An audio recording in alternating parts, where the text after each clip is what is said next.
Listening to Flying Casual, you are. Enjoy it. You must.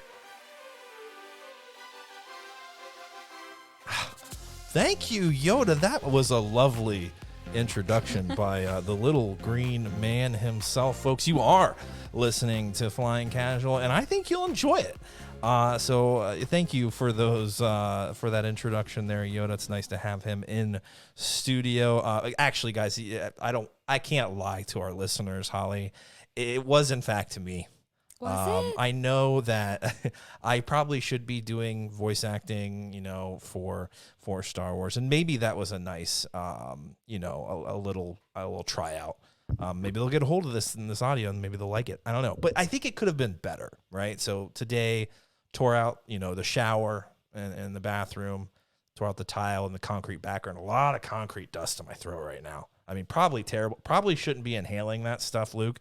But it's there. So I think my Yoda was holding back a little bit. Not as good as Luke's before we started recording, Holly. But you complimented on his Yoda impression. What did you think of it? Oh, I complimented it.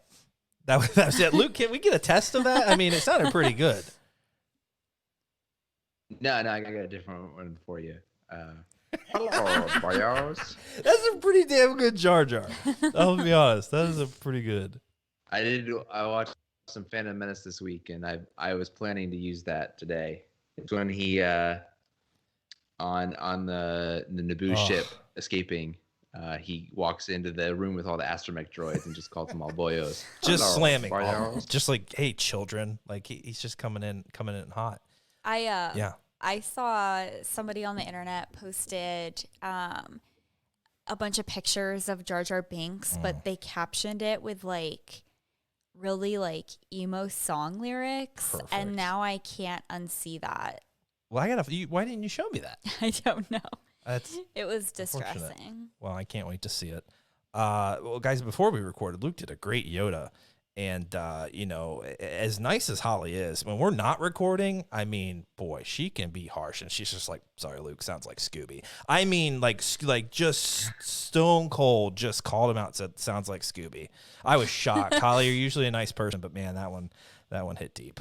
Sorry, Luke. Jeez. Zoinks. So not a Scooby-Doo podcast. So maybe the world needs one.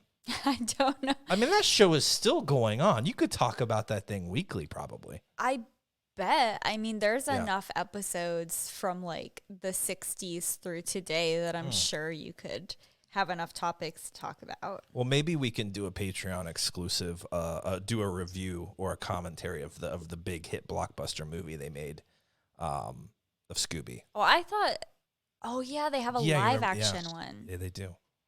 Star Wars connection. That's there, right. Freddie Prinze Jr. That's right. In that movie. I Great forgot poll. about that live action one. That was weird. That one was weird. I don't think I saw it. Look, my jam was that there was Scooby-Doo on Zombie Island, and they went down to Louisiana to the bayou. Wow. And went to this haunted house, and they had to figure out who was haunting it. Interesting. I missed that one too. Apparently, when was this? Was I in college? Like, what was? No, this was probably 1990. Okay. 7. I don't know. Okay, so I was partying hard, playing some Little League baseball. Okay, so I missed the Scooby-Doo era, I guess. Whenever that was, but on Haunted Island. Zombie Island. Sorry, I mean Scooby-Doo. It never really interested me. But hey, maybe the world needs a Scooby-Doo podcast. Maybe that's podcast number 2. We'll see. I don't know. But guys, we are talking Star Wars this week. We'll be discussing the 9th issue of the Darth Vader 2020 line. We'll talk about that here towards the end, but I want to get back to talking some Star Wars news. That's something, we haven't done, I guess, for a really long time. We just kind of dig into these comic books and these stories and hash them out, and I love those discussions. But sometimes it's fun to talk about the news. So we'll go ahead and tap into the HoloNet and see what we have here in Star Wars. Guys, a couple things that I want to talk about that I find utterly fascinating and slightly upsetting. But first of all, Alan Tudyk recently did an interview with Collider. And he was asked about this upcoming Andor series on Disney Plus. Because to me, guys, I don't know about you guys, I'm thinking K2 is a slam dunk. Why? I mean, this is going to be one of the best shows on Disney Plus. It's going to be hysterical. I loved Rogue One. I loved him and Cassian's interactions. This is what I'm looking forward to most in the upcoming shows. And lo and behold, we learn that, in fact, Alan Tudyk will not be in the Andor series. At least not yet. So when they ask Alan about this, he says, they're shooting it right now. I'm not in it. But if it stays on the air, stories keep getting told, I'll end up in there. I'm going to be in the show. It's just that the story that Tony Gilroy is telling doesn't involve K2SO until later on. I can't be too specific, but I can definitely say that I'm not going to be in the first season. I have a rebuttal. Okay, yeah, okay. So let's get into it. IMDb actually lists Alan Tudyk as being credited in the show. Those lying bastards. I feel that you can't trust that. Maybe. I don't know. Wait, here's who they list. Diego Luna, obviously, 11 episodes. Yeah. Some people that I don't really know, but Genevieve O'Reilly as Mon Mothma, one episode. Fantastic. That's crazy. Then, one episode. I feel like we would get her more, but we'll talk about it. And then Alan Tudyk, K2SO, one episode. And then the producers, Tony Gilroy, Kathleen Kennedy, Diego Luna, Stephen Schiff. So if we're to actually believe IMDb, or is it IMDb? IMDb. IMDb. Okay. Did I say BD? I did. Oh. It just sounds like another droid. That's exactly. I confused it with my Star Wars droids. My bad. If we're to believe that, okay, so let's say that is gospel. That is it. He's in one episode. Maybe Luke. It's a season ending. Cassian captures this droid, and or maybe we meet him, a little more in depth. I don't know, or maybe he's just briefly introduced at the end of it. But I was excited about having this relationship back on screen, and it seems like we might be waiting a little longer. Are you as bummed as I am? Yeah, clearly I am. I mean, you texted this information to me and I hadn't heard it, and I was like, man, now you brought me down here. Way to go. That's my I blame bad. you, Michael. That's my bad. Yeah, I shot the messenger. I'm a little confused by these Alan Tudyk comments, to be honest. I don't know if this has been out there, but I got the strong impression Andor was destined to be a one-off. Same. Like Kenobi. Kenobi, I think they've been pretty clear is a one-off, not a multi-season deal. I think all the stuff in the Mandalorian timeline, the other series we're getting, Rangers of the Republic, Ahsoka, that whole timeline area to me seems like it has the room to do multiple seasons. But this is getting tucked into a much tighter space. Phrasing. So I wasn't sure. I started to do some pedantic information gathering to see if I could crack the code on this. And I checked out, it's one I've read before, but I went back to the Cassian and K2SO comic they put out in August of 2017, which is a one-shot, and it actually shows their origin story. It shows him, Cassian, meeting K2SO when he's still an Imperial droid and reprogramming him. But unfortunately, it doesn't say when that happened. So I was thinking maybe they thought, like, if it happens really close to when Rogue One happens, maybe he doesn't spend as much time with K2SO as we thought he did. But there's no clear timeline in the comic. And then the Andor series, according to Wikipedia, is taking place 5 years before Battle of Yavin, which means it's roughly 5 years before Rogue One. But the whole season 2 thing, like I was kind of expecting this to be a one-off. So I think it's great if Alan Tudyk, K2SO, is in season 2. If there is a season 2, I'm all for it. I just didn't get that impression. So I don't know if Tudyk is like throwing up some smoke screens and maybe he actually is in it, but they didn't want to reveal it because it actually redoes the story about how he gets turned from an Imperial droid to working with Cassian. I'm thoroughly confused at this point. And he could be just kind of throwing up a smoke shield. Almost said smoke show, Ollie. Oh my God. Watching too much of that Bachelor. Jeezy Pete. I didn't even know smoke show was a thing. I didn't know what the hell it meant. I thought these people were talking about smoke screens, and Holly's like, nah, that's what really, really douchey guys call, good looking women. Smoke shows. But it could be a smoke shield. Yeah, it could just be kind of throwing up a little diversion, because he did go on in the article to kind of joke around and say, hey, but like, here's the thing. If I'm going to be in the show, it better be soon. He said, I'm about to turn 50 years old, or I am already 50 years old, whatever. He said, and I'm not like some, actors. I'm not going to have someone else go in there, do the action stuff, and then I'll just be like, hey, we'll record my voice, later. It's like, I'm going to have to be on stilts, at this 7'1" character. Like, I'm going to have to be doing this. So time's a ticking, like, you don't have much longer before, in 5 years, I'm unable to do this. So he does kind of go on to joke. So yeah, it could just be kind of messing with us. But we'll find out. I love that you pulled that short run of the K2 and Cassian Star Wars comic, because you're right. Shows their kind of introduction to each other and the start of that relationship. And so maybe this first season will kind of end with them meeting each other, and then we have that comic book kind of tell a story, and then maybe season 2 could kind of pick up where that leaves off. That might be kind of cool. Holly, Rogue One was not. Let's be transparent with the listeners. Rogue One wasn't your favorite movie in Star Wars, several years back. That's true. But since I make you watch Star Wars weekly, daily, it was bound to come back, and you were bound to have to watch it again. So how you taking this news? We love Alan Tudyk. He's a hilarious guy. We love him and Cassian being together. Are you upset? Can we wait till 2024 or 25 and ever to get this back? I'm not upset. Okay. I also think that he's kind of not telling the truth. Yeah. And I said that when Michael was like, wow, Alan Tudyk said he's not going to be in the Andor show. And I was like, well, they all say that. They all say it. You're right. But I'm not upset. I don't know. I think that dynamic really did a lot for Rogue One, but I'm not sure the tone that they want to set for the Andor show. So it may be that having that dynamic in the show would not be appropriate. I personally don't know.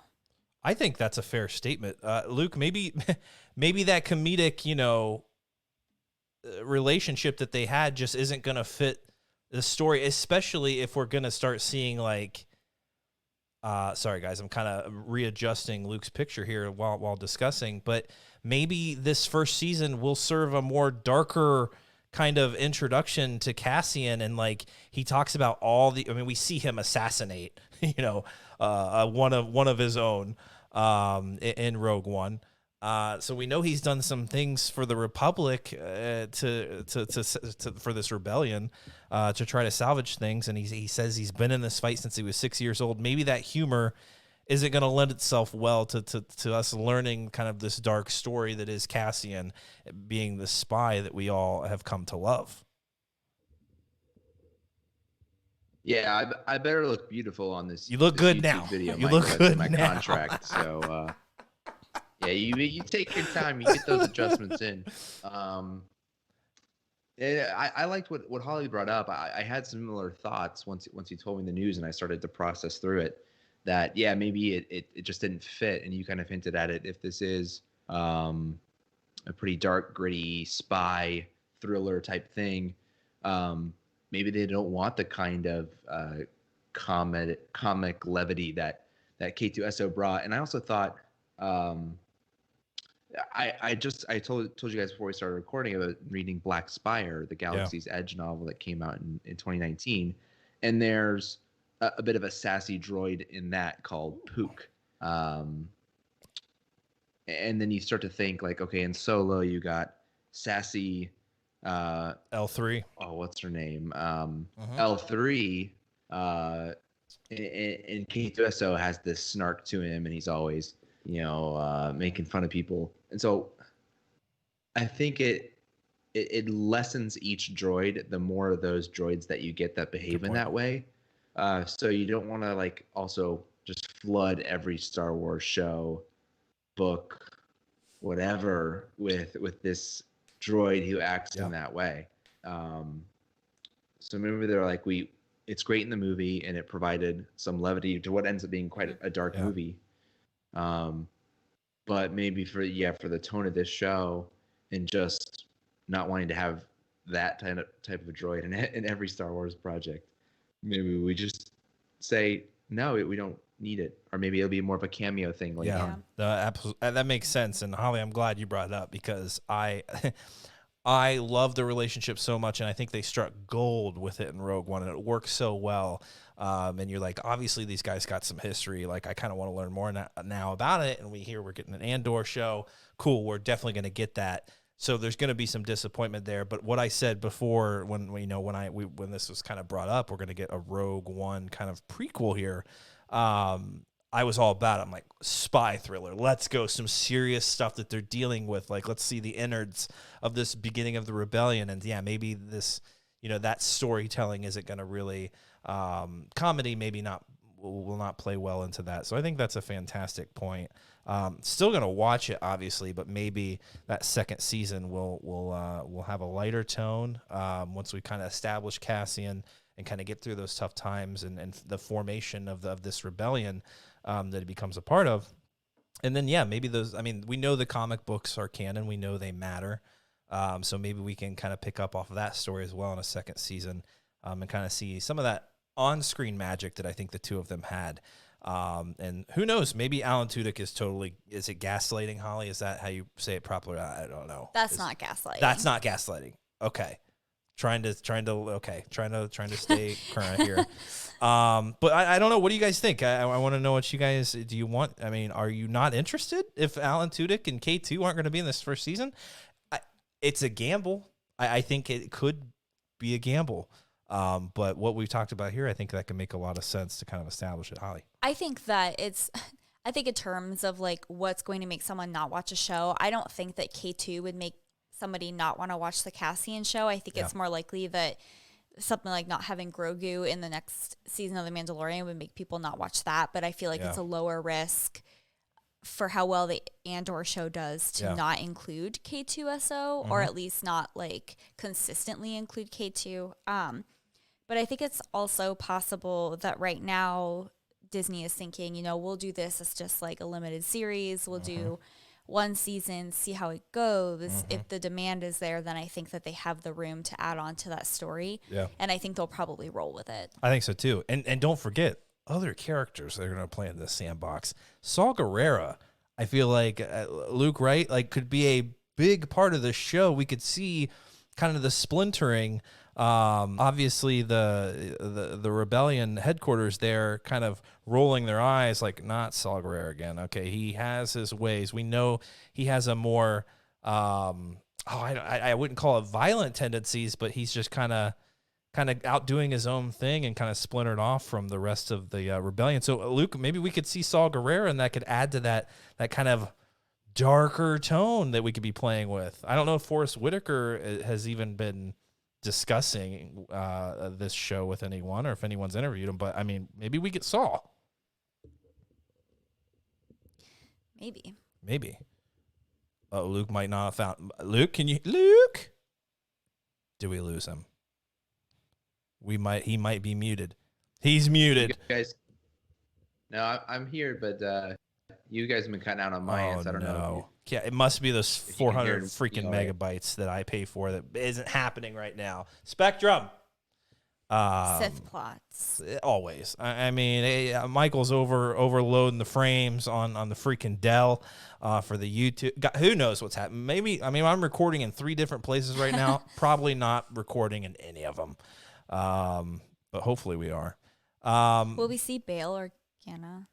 Another great poll, Holly. I think we could see Bail. I want to see the behind the workings of like this rebellion, right? And I would love to see Bail. Yes. Maybe.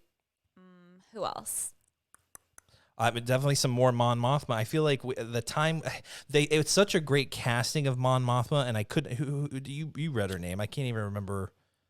what her name is, Holly. Yeah, I don't have it up anymore, but yeah. They did such a great casting with her, and it's like you got the look down. Let's dig into Mon Mothma Genevieve a little more. O'Reilly. Yes, thank you. It was a great casting there for her. So let's see some more depth there with the Chancellor. What do they call? I don't even know what they call her technically. But yeah, because she's still a senator at this point.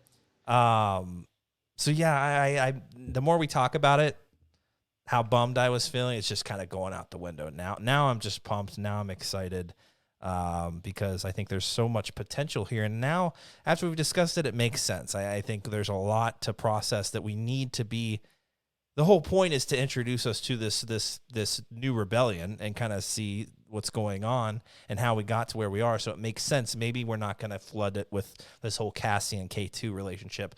We're going to hook you guys here with a really, a big time season opener, and then we'll come in season 2 and kind of flesh out that relationship a little bit. So I'm excited. It's weird. Yeah. I know you said like we don't necessarily want to trust IMDb, but I feel like sometimes they're privy to stuff that's going on. True. Could be. And way more privy to information than us, Holly. But it's just so strange, like reading about it. So their overall title says Andor 2022 till ?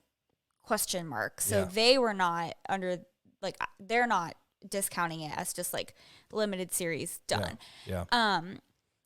But also then I was like, well, maybe that doesn't have to be legit. But then it's weird. It says that Diego Luna is in 11 episodes, but it says there are going to be 12 episodes in the series or the season. And then they have actors down as having very specific roles. So I don't know if these people had their like managers kind of report in their roles and they just added it to the show as they went. I don't know if they're allowed to do that or if it even matters for these smaller roles, but they have someone listed as West 4. I clicked on it. It said we have no information about what this role is. Someone's listed as a Docker. Okay. Genevieve O'Reilly's listed as Mon Mothma. They have Stellan Skarsgård as an unnamed character, Kyle Soller, and Fiona Shaw. So, I mean, these are all people that are in movies that have recently been coming out, too. And a lot of them are war movies. Yeah. So it kind of gives you, like, an idea of what we're going to be dealing with just based on what some of these people have already been in before. Could be a little darker. Yeah. Could be a little, who knows? Yeah, I'm excited for that. Let's go. Give me dark. That's fine. I'm down for it. Kyle Soller is listed on here. He was... what was that movie? 1913? 1917? 1913. Yeah, whatever. He was in that movie. He was the guy, the army guy at the end, I think. Okay. I just like those are all dark. Great. roles. Yeah, absolutely. I think we're on to something. And now I feel a lot better. This is what I needed. I needed to talk to about with you guys because I was a little worried. I'm glad that he's coming back, but man, we've got a lot to kind of learn about this rebellion. And who knows, maybe we'll see a young Cassian at the beginning and you won't even see Diego Luna first. Who knows? I would like to see some flashbacks. I think that would be good since we don't know a lot about him. But then I think we talked about this before and we thought maybe that would feel too similar to The Mandalorian with Din having... Yeah, everyone is comparing everything in Star Wars now to The Mandalorian. They're like, Obi-Wan can't be on Tatooine because he would just be kind of watching over this kid now. It's like, that's a totally different story than The Mandalorian. I do not understand that. So, and it's an effective storytelling technique. Yeah, Luke. When it's almost required, what we know about him, that we'll get some more background within the movie itself of Rogue One. He has that brilliant, intense moment with Jin where he says, I've been in this since I was 6 years old. So that just invites and begs for some sort of flashback to him as a younger person doing whatever. And in the Rogue One novelization, it goes so far as to also say his parents were on the Separatist side in the Clone Wars, which is another little sort of nugget you could draw from as well. So I would be very interested to see and hope that we would get some sort of that prior to the show's timeline for him to kind of connect with those moments in the movie and the novelization potentially. Absolutely. I'm here for it. Yeah. What's he gone through? I mean, we'll probably see the loss of his family or something along those lines, and some more stormtrooper action. I think it's going to be crazy. I am so looking forward to it, and they're filming right now. Alan Tudyk confirms that. So super exciting stuff. I just thought that interview was fascinating, guys, and I've got another interview that I want to touch on here, something that hadn't even really crossed my mind, but I find it fascinating, as Thrawn would say. So one more here, from the HoloNet before we get to our discussion of issue 9 of Vader. Another Collider interview. They were talking to Jason Isaacs and stumbled across the discussion of his role in Star Wars as he portrayed the Grand Inquisitor in season 1 of the Rebels. A fantastic voice actor, also a fantastic live action actor. I don't know what you call it, just an actor. He's just fantastic. I was first introduced to him when I was quite a bit younger in the movie The Patriot. Mel Gibson's film, which, love Mel Gibson or hate him, it's a fantastic film. And Jason Isaacs as the shitty British officer is amazing. He is an amazing actor. He just plays a great villain. He's got a great villain face, great villain eyes. He's got a great British accent. It's fantastic. So I'm absolutely love that guy. And Holly, you mentioned Holly was even going through some of his stuff, and she's like, "Oh yeah, he's in Harry Potter as well." And I said, "Oh, is that Malfoy's dad?" And I said, "No." Who's the freaking Harry Potter expert on this freaking podcast? Apparently, it's me. Not me. Not Holly, but also played Malfoy's dad. For those of you who didn't know that bit Lucius. of information, Lucius, yeah. So they asked him about, kind of coming back to Star Wars and would he be open to it? And he said, I'm open to anything. It's always about the script. So, he doesn't just want to make an appearance to be reviving the character. He's like, I want it to be good. He said, I don't want to just turn up so that I can take some photographs and go to conventions. I like to play parts. The Inquisitor was a great part when I played it, and if the Inquisitor was a great part again, I'd be up for it. I'm not sure I've got the patience of Doug Jones, who plays Saru in Discovery. Sorry, I'm not a Star Trek fan. Who was the creature in The Shape of Water and stuff. I don't know how many hours I'd like to spend in prosthetics. But yeah, Katie had a very good time. Speaking of Katie Sackhoff.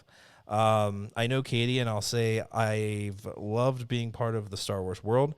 They've invited me in, although I've only ever been an animated character before. I'm a bit cagey because, it could happen, I suppose. And that's the last he spoke of Star Wars. I'm a bit cagey because, it could happen, I suppose. Now, to me, he's Holly's not gaslighting us here, right? He's just kind of, That's not gaslighting. That's not gaslighting, we know. But to me, guys, he's kind of dangling out there. Like, I don't want to say too much because who knows, it could happen. Maybe it's happening right now. But kind of thinking about the Grand Inquisitor, and you're like, well, he dies, so like, what, if he's gonna come to live action in Disney Plus or something, like, where could you even use him? And then I was reminded of the Star Wars mainline comic that we read several weeks back. The Grand Inquisitor actually makes a comeback when Luke goes to one of the old Jedi temple to get, he gets a yellow lightsaber, which is sweet. And he gets ambushed by the Grand Inquisitor, and he's like in some like hellish, like ghostly form. Pretty much it seems like he's living in purgatory of some sort. Oh. You remember? Yeah. Holly's like, I was trying to explain this to Holly, and she's like, Michael, I don't know what you're talking about. I'm like, you read the comic book, Holly. So now it clicks, right, Holly? You know what we're talking about. Yes.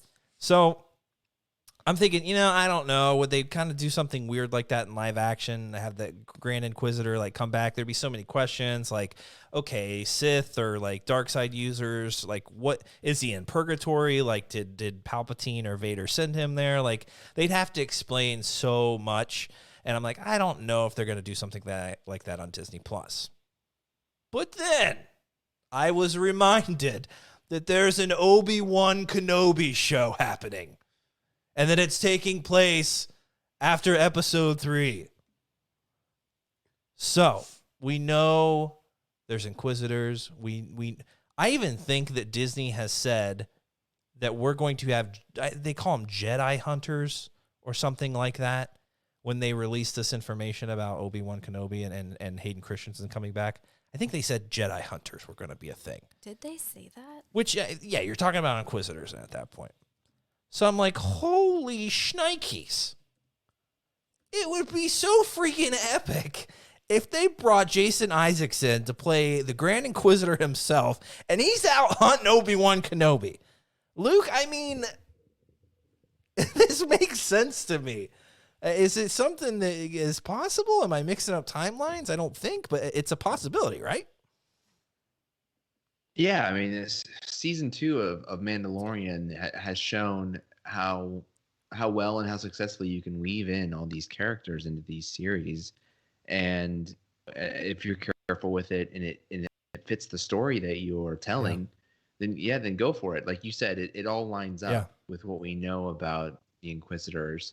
And you need some kind of action in this show. Like we've said, it can't just be Kenobi sitting in the desert talking to himself for every episode.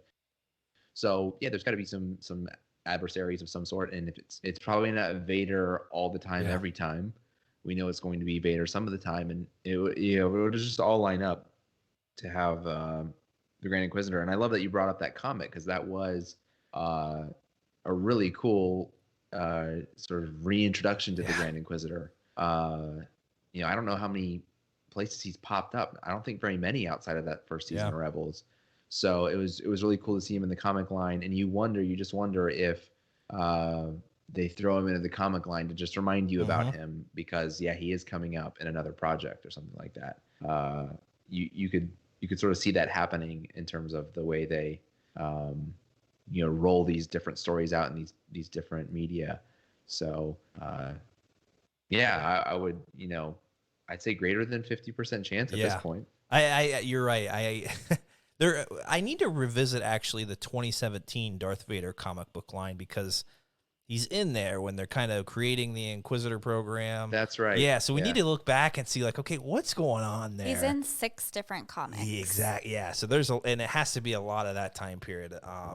So we'll have to dig back into that. But I looked it up. I looked it up on Wikipedia, because I was like, what else has he been in? When Michael was like trying to describe the comic, and I did not get it. Yeah. And then it had a section. It was like non-canon, and I was like, what has he been in that's non-canon? Yeah. Like, he's like a newer character, right? Mm-hmm. Oh, he was in the Star Wars Angry Birds movie. Which is, I mean, is it canon, though? I mean, Star Wars apparently, there's 2 of them. Yeah. So, at least. Oh, wow. But I do want to say, I hadn't heard anything about the Jedi Hunters, so I just looked it up, and I found this article on Full Circle Cinema. I don't even know if that's legit. But they took parts of the reel, like the teaser reel that was put out. The real reel. I hate those commercials, by the way. Anyway, so this is legit, because this came from that. I didn't watch this. Yeah. But Deborah Chow said, and I quote, "This is quite a dark time that we're coming into with him just being a Jedi. Yeah. It's not safe. Yeah. There's Jedi hunters out there. Everywhere." Which kind of makes you feel like it's going to be more, at least for me, we've been talking about, like, it would be really nice to see him kind of like brooding and like, reflecting, and this sad, depressed Obi-Wan, and what's going to happen to him. Well, we know what happens to him, but I don't know. That kind of makes me feel like maybe it's going to be, I mean, like Luke said, it has to be a little bit more action-packed. It can't just be him sitting there talking to himself the whole time, right? He just said that. And based on what she said, I mean, it sounds like the focus is still going to be about him being a Jedi. Yeah. And I think you're exactly right, that if we're going to stay on Tatooine, we've seen it in the comic books and some of the Star Wars main line, that he's out there kind of, keeping the peace, kind of behind the scenes, not laying low, but it's just kind of gangsters and things like that, and some bounty hunters. It's not we haven't seen Sith hunters come and look for Obi-Wan, so it would make sense, if we're actually going to get some of that in a television series, it makes sense maybe to go off-world. I can't imagine on screen Star Wars staying on one planet for an entire 6-episode series. It's just it seems far-fetched to me. So what better way to protect Luke if you're being hunted than to just, and that's exactly what I want Jason Isaacs. I want him to be the hunter. I want to see Vader doing it. That's cool, but it's like Vader sent these guys out to kind of do his dirty work, and he would show up, if Luke Skywalker was mentioned or something like that. So let's see how you got something. I want to find. I need to watch this reel because I don't want to be reel. I don't want to be giving bad information, but I'm just like reading through it like transcribed on this page. It says that there's concept art in the reel.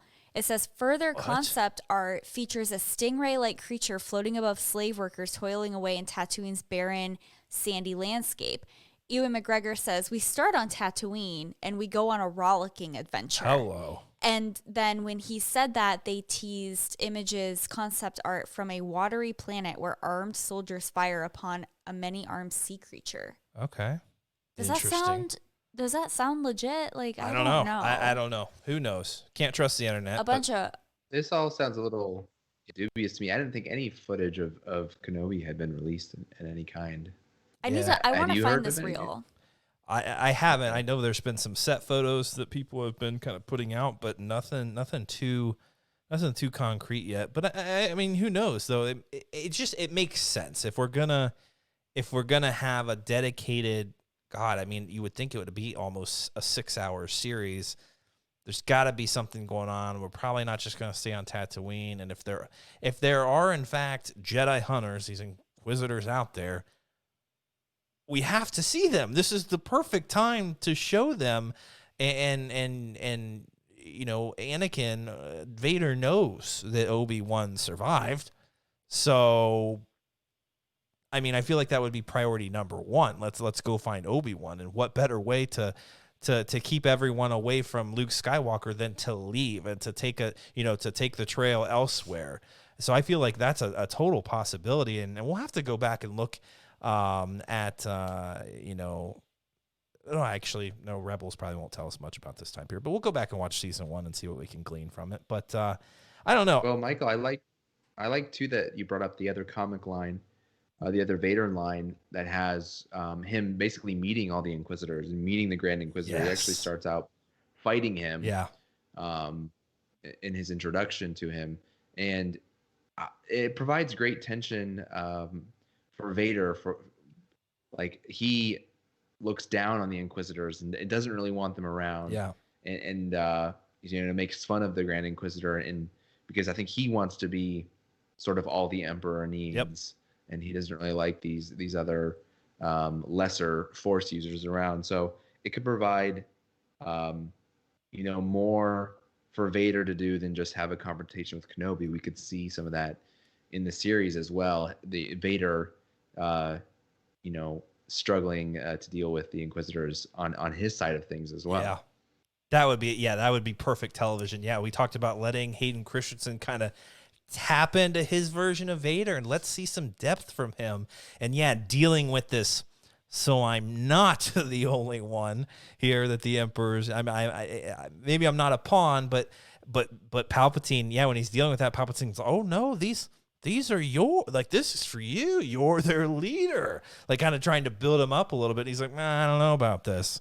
So seeing that kind of grappling with that would be amazing. I would love to see some behind the scenes of the Empire right now, specifically this Inquisitor program. God, could you see like the Ninth Sister and stuff and cool. These characters that we love and we've seen and Jedi Fallen Order and things like that. Could you have a Cal Kestis run in, Holly? That would be sweet, but probably unlikely. Yeah. But I just had to do some more digging because it was what I was reading was like very specific. Not the real. No, just from the reel. Okay. There was a reel that was shown to the investors that seems to be a private one, but it had a bunch of concept art, and that's legit. Okay. And it really, truly did have this as concept art. Okay. Well, it sounds like things are going to be big and magical and not just sand on Tatooine. Yeah, it sounds like maybe we won't just stay on Tatooine. And let's be honest, like the one thing that's going to keep Vader away from I mean, we know Vader goes back and looks for Luke and stuff, but it's like he hates sand. Does he hate Obi-Wan more though? Like, is he going to make the trip to Tatooine, his old stomping grounds where it's covered in sand? He's like, I left that place a long time ago. Is he actually going to, go there to find Obi-Wan? Does he hate him that much? Probably. We'll see. I don't know. I thought that was a fascinating article. It didn't say a whole lot, but my God, I love Jason Isaacs, and he is the perfect villain in any production, but especially Star Wars. He was great as a Grand Inquisitor. Put him in a live-action show as a Grand Inquisitor, I would be the first to watch it. I'm absolutely a huge fan of his, so I'm hoping we get it. I'm hoping we get it. Yeah, I think that would be really cool. The more I read about what was presented to some of the investors, and we're talking about it, having that conversation right now. I think that'd be great. You guys know I love Rebels so much. Yes. The Inquisitor was pretty awesome. He was. Well, all the Inquisitors are pretty badass. So I would be on board with that. But I also really appreciate how he said, I don't want to take this role just to be doing the same thing that I did in Rebels. It doesn't really add anything to the story. Yeah. So I can respect that. Absolutely. And man, I'd love to see one of those spinny Inquisitor lightsabers in real life. That would be sweet. Yeah. And he's right, though. I mean, that's some like Ahsoka Tano level prosthetics. Like we watched, her get all the face paint stuff and then the head, like that's very similar to what he would be dealing with. He's got, his entire face would have to be painted, and I can't remember what it is. I think his head's just bald or something. But yeah, but it's like, it has like a different shape to it. He's kind of like an egghead. Yes. That felt like a personal, no, I've got a huge head. There's no egg shape. It's just a big giant pumpkin head. So guys, a couple, interesting things on the HoloNet there that were fascinating to me and just, opened up some good discussion here. But we mentioned, issue number 9 of the 2020 Vader line picked up. If you guys remember, Vader had just convinced the Eye of Webbish Bog to that he was worthy of earning this oh God, what are those things called, Holly? The Wayfinder. The Wayfinders. And we know it's a Wayfinder from Rise of Skywalker. And he receives that from the Eye of Webbish Bog, but Vader has no idea what this thing is. He has no idea. So he leaves the tomb. I almost called it a tomb, but the Eye of Webbish Bog's cave. And he's immediately attacked by Ochi. Like, I don't know if he didn't think that Ochi was still going to be around or what was going on. But Ochi attacks him, and Ochi's brought with him an army of droids. They almost look like the little ninja droids from that we saw in Clone Wars. But they're pretty cool. Yeah, they're cool. I mean, they got a lot of personality. They're kind of dicks. They're not the fun, kind of standard droids. What do they call themselves? The Droid Army of Bastoon. I don't know. Yeah, it was kind of strange. And they just have a lot of personality. They're kind of doing their own thing. I don't even feel like they take orders from Ochi. They do not. They had this commander who's just like, I'm doing this, and we're going to go take, these parts off Vader or whatever. But so they're attacking Vader, and he's like running for his life. Because if you guys remember, Vader's just kind of, he's been through a lot. The Emperor punished him. He's got, legs, that he's kind of welded together, and an arm that's not his, he welded together from parts he found. So he's just kind of hobbling along, trying to get the hell out of there. And these droids are hunting him. They're like, hey, we've heard that he is the Emperor's like machine. Like he is the machine of the Empire. Like they have this kind of personal mission to get parts off of him, which was kind of funny. I thought, but they find out that when they get close to Vader, that there really isn't a lot, magical about him. That he's constructed of old parts. There's nothing really. And a respirator. And a respirator, yeah, that's old, 30 years old or whatever. There's nothing really fascinating about him. There must be more to him, they said, and there is. There's a hell of a lot more to him. But the machine that is himself, it's nothing really to write home about. Which was pretty funny. These droids are sitting here critiquing his parts. You know what else I thought was funny as I was reading this comic, though, is that, like, Ochi is introduced as being some, like, big bad Sith assassin. God, he's very terrible at his job. Terrible. I don't know how... Well, he successfully killed Rey's parents. But they're not Sith. That's Were they? I don't know. I don't think so. But he's, at that point, just an assassin. Yes. I don't know why he's called a Sith assassin. I haven't seen his resume, but I can't imagine that it's very impressive because he needs an army of sassy droids to do this for him. I think that was actually their name, the Army of Sassy Droids. The Sassy Droids of Bastoon, since Luke was talking about those. Exactly. That's exactly what they were. Luke, were you as surprised as we were? Because, Ochi talks a lot of crap, like a lot of us do, but he doesn't really back it up much. I mean, he was fighting Vader. Vader couldn't use the Force when he was going into the cave. It was this whole test that Palpatine was putting him through, but he talked a lot. It didn't really back it up, and now, he's sending droids out to hunt Vader, and he seems intimidated by his own droids. Are we losing Ochi here? I mean, Ochi the weak, it seems, and not this brave Sith assassin that we were led to believe he was. Yeah, if you think of that, like, first pane several issues ago, where Ochi first appeared at the very last pane of one of the prior issues, introducing his arrival into the story. It was like a full page, very heroic shot. Yeah. Watch out for this guy. Yeah, he's definitely been knocked down a few pegs. I got to be honest. I found this issue pretty frustrating and not nearly as interesting as the rest of the line. I usually find the issues of this Vader line fascinating, and my fascination only grows exponentially once I start talking over with you two and you introduce your ideas and then I feed off those. And I gotta be honest, it's a pretty bare bones issue to me. There's not a lot that happens. You have these crazy droids there. I have the page open that has their name. They're the droid crush pirates. I don't understand. Whatever. God, that was bad. That was not good. Yeah. It's all a bit corny, and he dispatches with these droids pretty quickly, and then he moves on to start going to Exegol, and then it leaves off with the cliffhanger of he's not yet at Exegol. Sorry to spoil the rest of the issue, but I'm really excited to see him at Exegol and to see, like, what is Vader's reaction to what's going on at Exegol, and what exactly does he see at Exegol. So that's part of my frustration with the issue generally, is that I'm eagerly anticipating that part. And this a stalling issue, that rather than just get to that part of the story, we go through this kind of silly I agree with that. And also, like, I don't know, I kind of feel like this episode, like, downplays Vader's strength. Like, it like kind of makes a joke out of, like, he gets hurt by these droids. They're like pulling stuff off of him. Granted, I understand he didn't have a lot of time to, like, put himself back together, and he didn't have good, like, equipment to do that with. Doesn't have his lightsaber right now. Ochi he doesn't, but he was still able to. They made a big deal out of saying that he, like, survived the Eye of Webbish Bog without using the Force. Like, that was, like, a big thing in this episode. And then at the end of it, they get stopped by, like, this creepy Cyclops octopus squid thing. And it's just like, I feel like the only thing that ever stands in Vader's way in this comic line is these creatures. And that's it.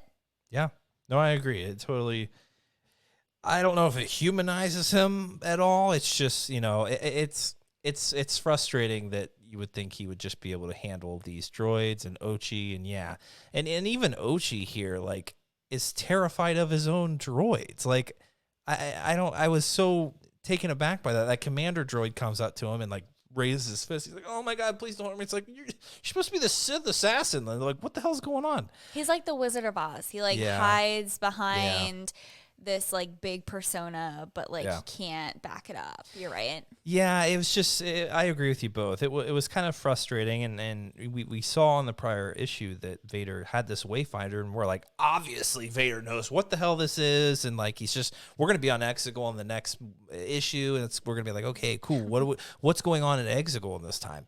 and we learn now Vader has no idea what the hell this thing is. So he really is relying now. He escapes these droids and he's relying on Ochi. Like we mentioned, Ochi has his lightsaber, so he knocks out Ochi and drags him with him and gets his lightsaber back and says, "You're gonna."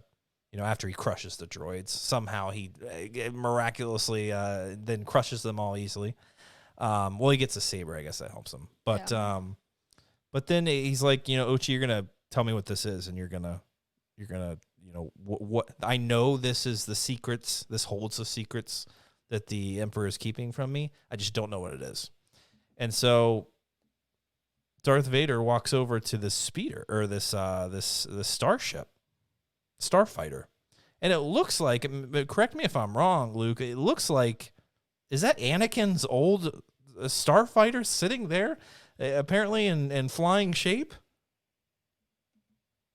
Yeah, that was one of the more interesting parts of this issue to me, and it clearly though looks greenish. Yeah, its accent color is green. Yep. And Anakin's in Revenge of the Sith is yellow, I believe. Yeah, or you're right. I'm trying to find the images of it from that opening scene of Revenge of the Sith, when him and Obi-Wan are flying in the battle above Coruscant. I think one is yellow and one is red, and I think Anakin's is kind of a yellowish color. So I wasn't entirely sure but what other Jedi Starfighter would be sitting there on Mustafar? That's what I was thinking. It's so strange. So it would make sense that it's his, but the color, I wasn't sure if the color quite lined up. Yeah. I mean, I guess you could argue. It's got nice algae on it or something from sitting there. I don't know. But I guess you could argue that it's been sitting there for long enough that who knows? I mean, that could be a stretch. This is really frustrating. I'm like Googling images, and all I'm getting is toy images, and they apparently made toys where some of them are green and some of them are yellow, and they're both called Anakin's Jedi Starfighter. Well, maybe he had a Plan B kind of Starfighter. Or maybe this yellow one was in the shop at some point, or and this was his backup. So hey, that's confirmed then, and maybe it is Anakin's. Guys, there's something that's been bothering me about this line now, because at first I was like, okay, this is just a test, and Vader's going along with it. Yeah. But this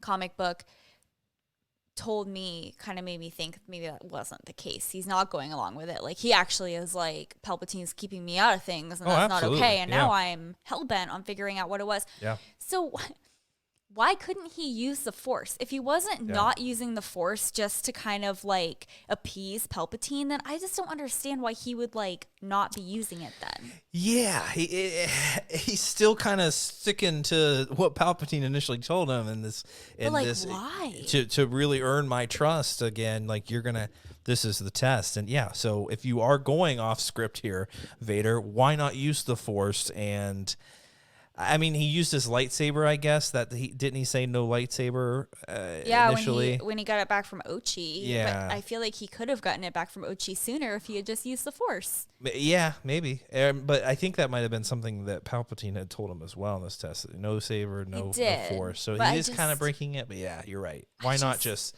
I mean, I've used Vader in Empire at War. Like, he's a powerful guy. He could just do one slam in the ground, everyone around him's dead. All those droids would have been dead. So because it's like, come on. He didn't do that. I looked back at it, and when he got his lightsaber back from Ochi, he just took all the droids out with his lightsaber. Yep, absolutely. I mean, classic Vader move, like classic bravo. Vader move. But why wouldn't you just, like you said, crush them? Just crush them.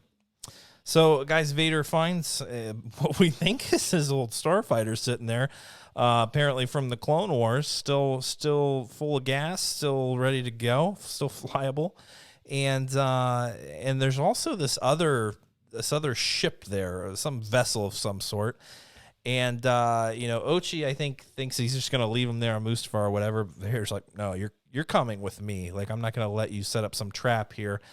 You're coming with me. You're going to show me what this thing does. And Ochi's convinced. He's like, powerful, Vader's, he's either going to kill me or I have to show him, what this thing is. So he ends up showing him what the Wayfinder is. He kind of plugs it in for him and says, this will show you how to get to Exegol.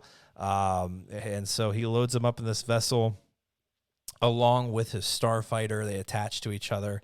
And another random fact, there's a freaking a light speed dock, a hyper whatever dock just sitting there still. What are those called? I think they're hyperspace docks. Hyper rings, hyperspace rings. Yeah. Luckily, there's just one sitting there still. Apparently, no one has found it and taken it or scrapped it. All right. I think I finally solved the color mystery. Come on. It's been driving me nuts. So I put on Revenge of Sith on my phone. And the one he flies in the beginning battle is yellow. But remember, that one, they crash onto Grievous's battleship. Yep. And so it might not be working. And if you look at before he leaves from Mustafar, he goes to see Padme and he flies the Jedi Starfighter to Padme's apartment. Good call. And that one is green. Oh, good call. This is his starfighter from when he arrived at Mustafar when he lost the battle to Obi-Wan there at the end of Revenge of the Sith. That's freaking canon, guys. We'll get you the facts live if we have to. If we have to check IMDb or the real or watch the freaking movie ourselves, we'll check it live for you to get that information. So this is Anakin's old ship.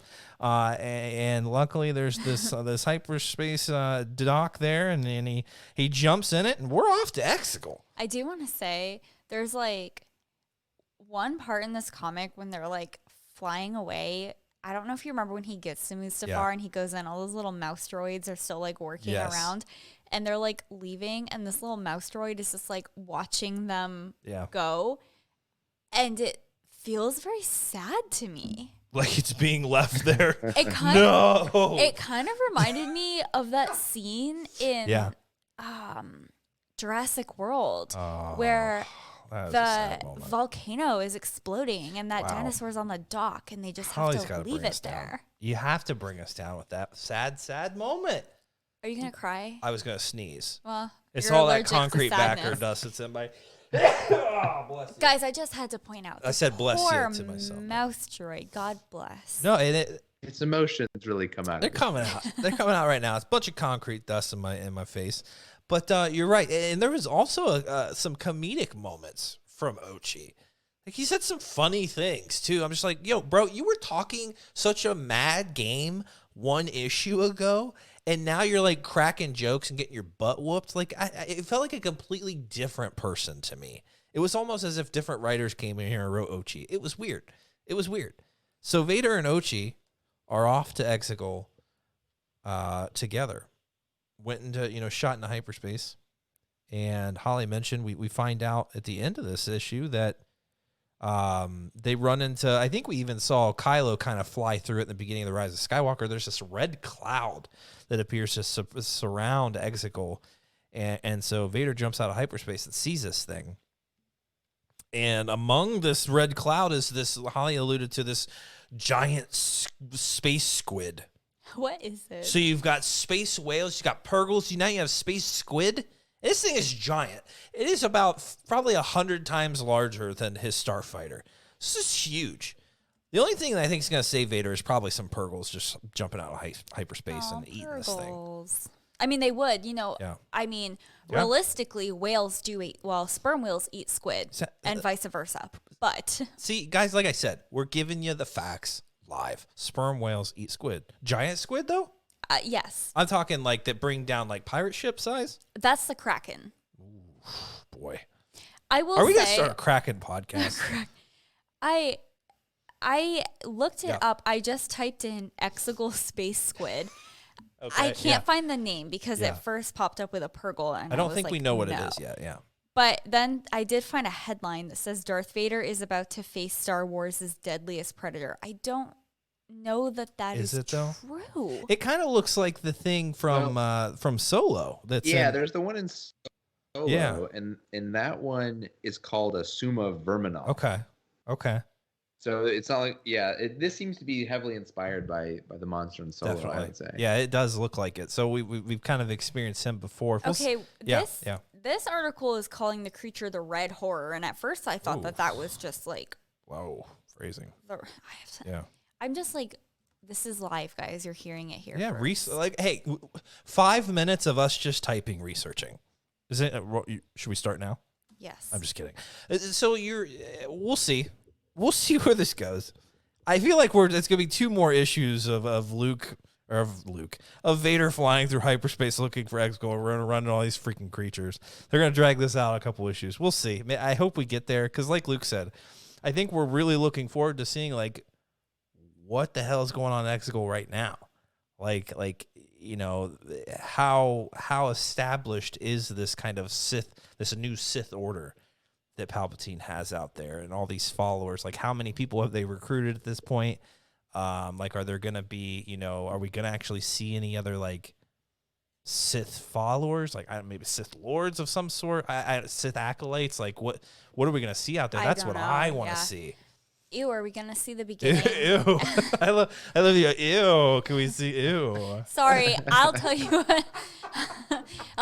what my train of thought was that led up to that. Ew. I say ew a lot. That's okay. I was just thinking about how creepy it is in The Rise of Skywalker when Rey goes into Exegol and there's just like that creepy army, and you can't really see them, but they say things all at the same time.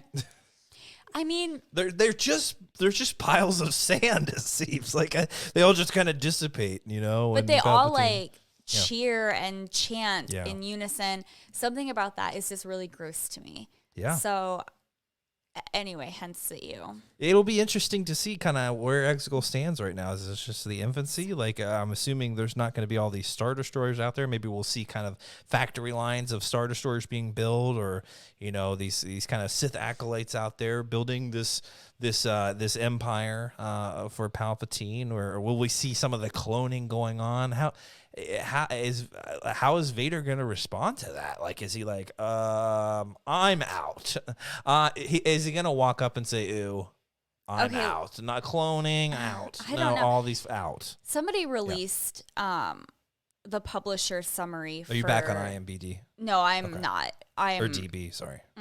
Somebody released the publisher summary for the next issue. Okay. Wait, let's hear it. Talking about the Kraken again? The Red Horror. Oh, okay. That's where it came from. Yeah. After passing the test of the Eye of Webbish Bog, Darth Vader has learned the route to the hidden location of the Emperor's greatest secrets. But in the Red Nebula along the way, can Vader survive the onslaught of the greatest predator in the galaxy, especially if the monster's most brutal attack transcends the physical? What horrors await the Emperor if a transformed Vader makes it to his dark door?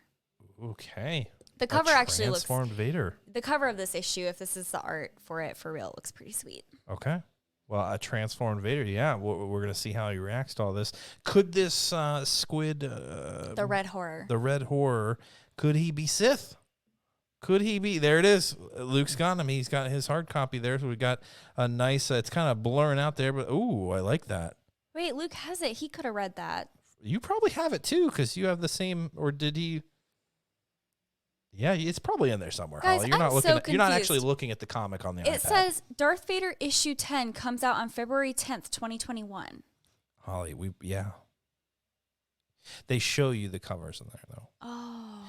Goodness, it's yeah. They show you the cover of the next one on the back of the. It's as if Holly's reading her first comic book. I've never read a physical copy of a comic book in my life. I just read what's on this comic book app. Oh, Holly. And there it is. That's it. We're going back to buying physical. I was trying to avoid it. It's so funny. I'm a big collector of physical books and media and obviously my Black series. Luke has, in his elder years now, kind of gone away from the physical and gets the digital, a lot of the stuff that he will acquire. But now Luke's gone to buying the physical comics. I'm now doing the digital comics. Luke, I mean, why the change? Well. There's a good reason. It's true. You are supporting a local comic book store. That's true.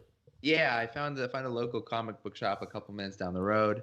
So I order through them instead of getting the online. I feel nice to support the local business. They got good guys in there who I talked to. I actually stopped by there to get my nephew a birthday present before I had signed up for any subscriptions there, and they were really cool and helpful. And I was like, oh, okay, I should get my Star Wars comics here.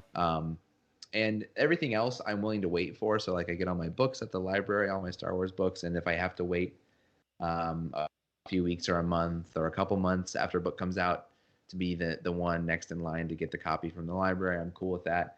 But with these comics, the way we're talking about them on the podcast, month to month, I got to be current on them. So I can't necessarily wait around for them to come up on the Marvel Unlimited. So I have to purchase them one way or the other, or I prefer to, because those crazy Russian sites you used to send me drove me nuts. Yes. So that was Pornhub. I have to purchase them, and I figure I'll purchase them through the local shop if I'm going to purchase. I have to say something. Okay.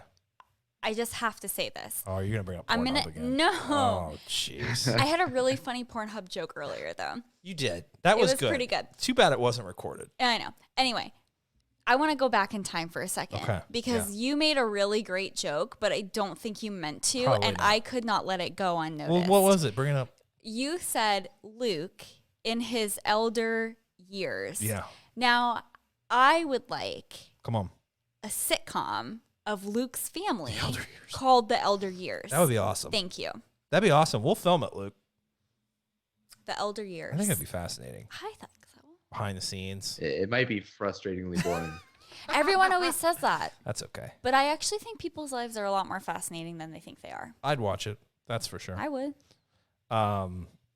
So we've had to go to the digital comics now because we moved and we don't go to Capital Comics anymore to buy our hard copies. So we got to find a local shop to support. We'll just keep buying from Marvel on their Marvel app until we can. But you guys, don't let this issue get you down. We still do enjoy the comics. We still read them weekly. But this issue just it just didn't hit for us. But hopefully we'll come back. Maybe Vader will finally get to Exegol and we'll kind of see how we got there. Because just like, we hardly saw the New Republic in The Force Awakens, there was just all of a sudden the Sith Empire out there in the unknown regions on Exegol, and there's all these ships coming out of the ground. You're like, where the hell did that come from? I'd like to see that. If we're not going to see it anywhere else, let's see it in the comic books. Let's see kind of how this developed. And what kind of cloning they're doing out there. Are we gonna? Is there gonna be kind of a Snoke out there? Like, I don't know. That'd be kind of cool. Yeah. That would be interesting. I'd be down for that. So, anything else, guys, about the Vader comic? I have nothing. Cheers to the next issue. Cheers to the next issue. I'm looking forward to that giant squid. Looks delicious. Could be a Sith squid protecting the planet. We have no idea. Calamari. Yeah, it could be a delicious calamari. And not. Vader sits there and cooks him with his laser sword. That'd be sweet. I mean, yeah, sure. That'd be awesome. Well, guys, I think that about does it for us. I hope you enjoyed that discussion. Really love talking about the possibilities of the Cassian series minus Alan Tudyk, at least for a first season. Still excited about it. I'm glad I talked to my friends here about it. Talking me down, talking me about how cool it could be, even without K2, and I am looking forward to it. And also an unexpected discussion about Jason Isaacs making a live-action debut in Star Wars. He is the man for the job, and let's bring these Sith hunters, these Inquisitors, into live action and have him leading the charge. I think he would be amazing. He's an amazing villain. If you remember him from The Patriot, he is just fantastic, and he was fantastic in Rebels, and he'll be fantastic as a live-action Grand Inquisitor. And we wrapped it up here with the issue number 9 of the Darth Vader line. Not our favorite, but we're waiting, with bated breath for issue 10 to get to Exegol, and we'll see what happens with that giant squid. Folks, I hope you enjoyed this conversation. If you did, the Holly, the Facebook group is growing. We're seeing some new traffic in there, some really great discussions. Seems like people are finding us there and joining that family and having just good-hearted nerd conversations. If that's what you're looking for, go to the Facebook group, because we are the nerds talking Star Wars. I thought you were going to say, we are the nerds you're looking for. Well, that would have been a really smart and witty comment to make, which I don't ever do. So I'm glad that I couldn't think of that, Holly, but thank you for sharing that, because that is amazing. Can you trademark that? TM. Okay. And guys, check us out on all social media, and check us out on YouTube if you're into live, or if you're into live sometimes formats or long video formats. Check us out on YouTube. There, I promise we won't be having some of the camera issues that I experienced today. Streamlabs just wasn't feeling it. Streamlabs just wasn't feeling the production today. So we'll get that cleaned up there. But you catch all our episodes there, and there's some special stuff on there soon. Holly, we got to schedule a trivia trials with our patrons, so I think expect some announcements soon with that. Yeah, right? I've got the list ready to go of who's doing what movies. So we gotta chop. Absolutely. May see some Ewok movies making their way into the trials. We'll see. I don't know. And also we are going to have our casual council next weekend, which will be very exciting. Kind of want to ask these guys what they think about a K2 not being a season 1 Andor. Let's probably don't care, because they're all dark side users. All they care about is the acolytes or Vader chopping heads off, which is fine. That's cool too. But guys, I hope you enjoyed it. If you did, let us know. If you're on YouTube, like the video, subscribe to the channel. If you're listening to Apple Podcasts or Spotify, subscribe to that podcast feed and give us a rating. If you're enjoying it, give us a 5-star rating, Holly, on Apple. That helps with the algorithms. I typed in Star Wars the other day in Apple Podcasts. Not a lick of Flying Casual in there. So let's get that up there. Let's get people listening so they can share in these nerdy conversations, and hopefully they will enjoy them as well. So tell your friends. Let us know that you're enjoying the podcast however you can, guys.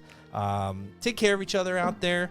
And as we always say here at the end of the podcast, may the Force be with you all. Hiya, boyos.